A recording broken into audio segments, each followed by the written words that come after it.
What it is, it's your boy True McFadden, aka Do-Rag True, with True Be Talking. And in this video, I want to talk about the Laci Peterson murder case.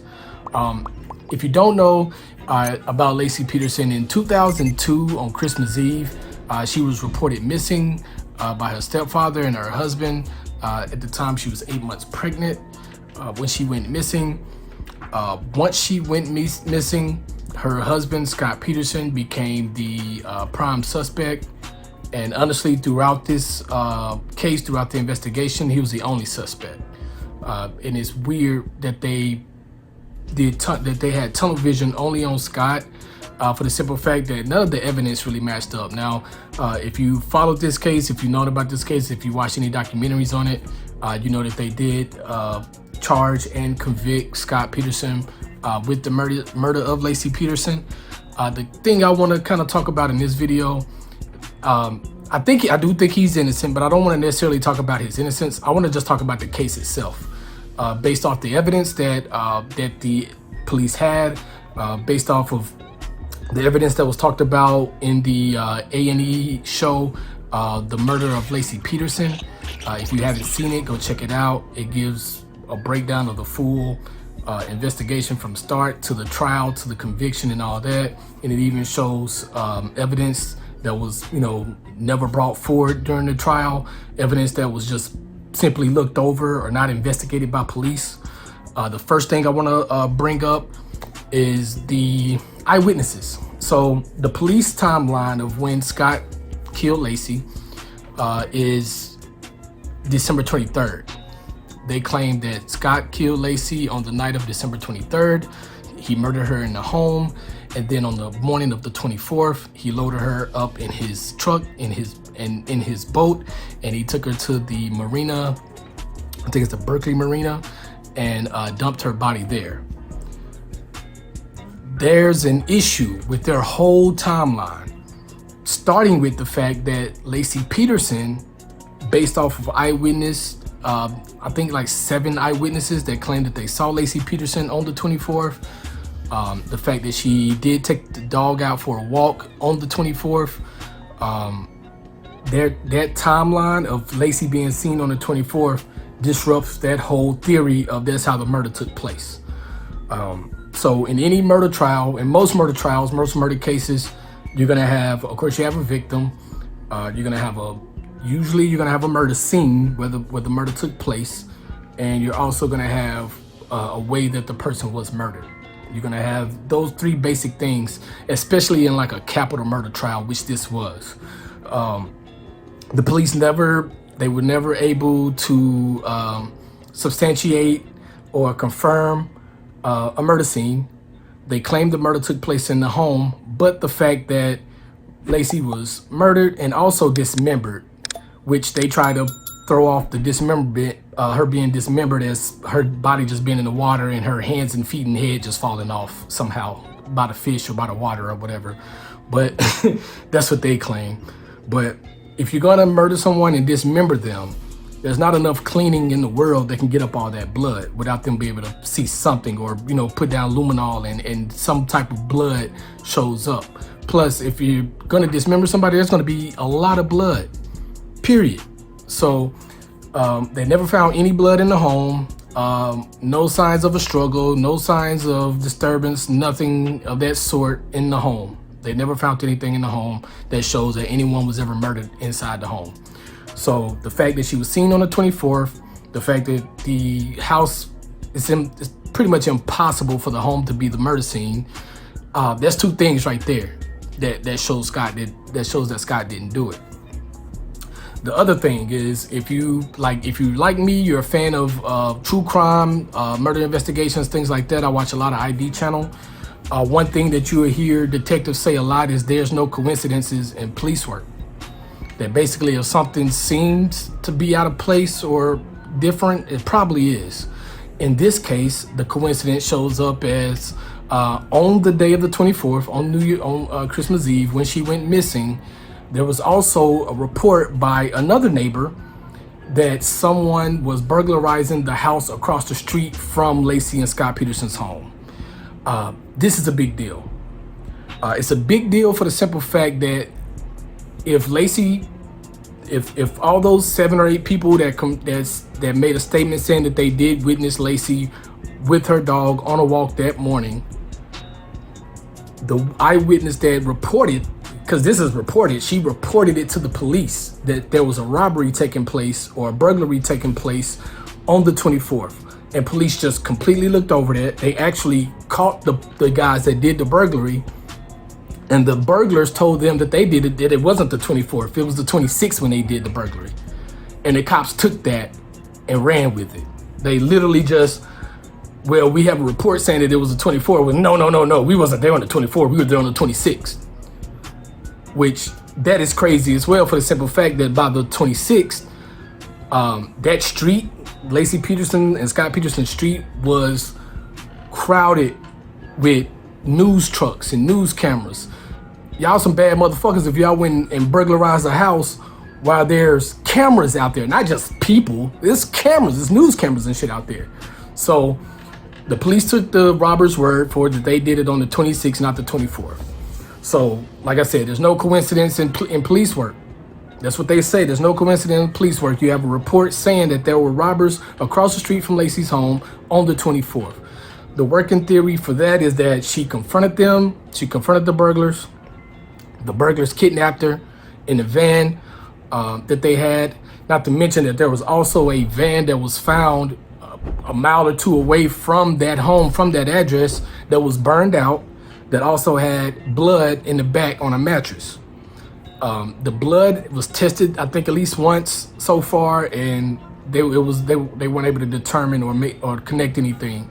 But of course, with DNA testing, being as strong as it is now, they could still, I think they're still going to go back and retest it, because the Innocence Project is on this now. So they're going to go back and test that, and if they find out that that's Laci Peterson's blood, I mean, that's definitely going to blow, that's going to free Scott. That's going to show that he has been innocent this whole time.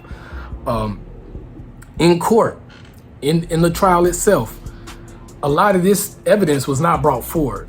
The mailman, the Peterson's mailman, came by the home. I think he showed up at the home around 10:54, 11 o'clock, and he stated that the back gate was open, that the dog was not there, that the Peterson's dog was not there, because usually the dog barks at me every day.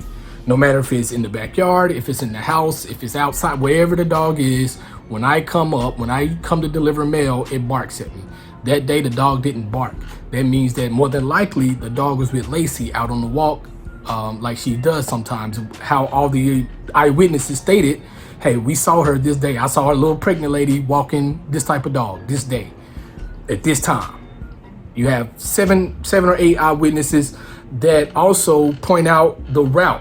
It goes in the route that she usually walked. If all of this is correct, if all of those people saw Laci that morning, like I said, that proves his innocence already, because the state's or the prosecutor's timeline is that he killed Laci the night before. Also, in court,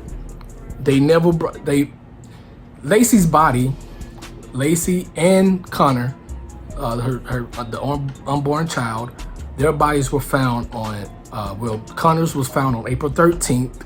He was outside of his mom, like he had been either removed or was born, which she was 8 months pregnant when she went missing. He was either removed surgically by someone, cutting her open and removing him, or the baby was born. Either way, that means she was alive. More than likely, there's a good chance that she was alive after December 24th, which means someone had kidnapped her and was holding her. What makes that so bad is the fact that within those first few hours, the police already had Scott picked as their suspect, their main suspect, their only suspect, which if they had been following, clues, if they had been following witness statements, if they had been following up on those type of things, a witness saying that there was a robbery, if they'd have been following those leads, there's a chance that they probably could have found Laci alive. Because if she was just kidnapped for that time and was still alive, there's a chance that she could have been saved. I think that's one thing that's also holding up Scott Peterson's exoneration, is the fact that the police do not want to admit wrongdoing in this. April 13th, Connor washed up on the shore. April 14th, that's when Laci's torso washed up on the shore. They have never found her head, her hands, or her feet. Those were all removed. So all they had was a torso with the baby removed. So in order for you to believe that Scott did that, right? That Scott killed her on the 23rd, loaded her up, drove her to the marina. Not to mention, while he has her loaded up in his truck, he stops at his warehouse to do some work. He stops at his warehouse to get on the computer and do a little work, and then go to the marina to go fishing. The case is ridiculous that they laid out. The only thing that they proved in court, and the only reason why he was convicted of this crime, is because he cheated on his wife. He was cheating on his wife, and I'll admit, his behavior after she went missing was terrible. He's an asshole. He's a horrible asshole. It doesn't make him a murderer, but he's a complete asshole. You're cheating on your pregnant wife. Even after she's gone missing, you're at her candlelight vigil talking to your side bitch on the phone, bro. And you're lying to her about being in Paris when you're actually at the fucking vigil.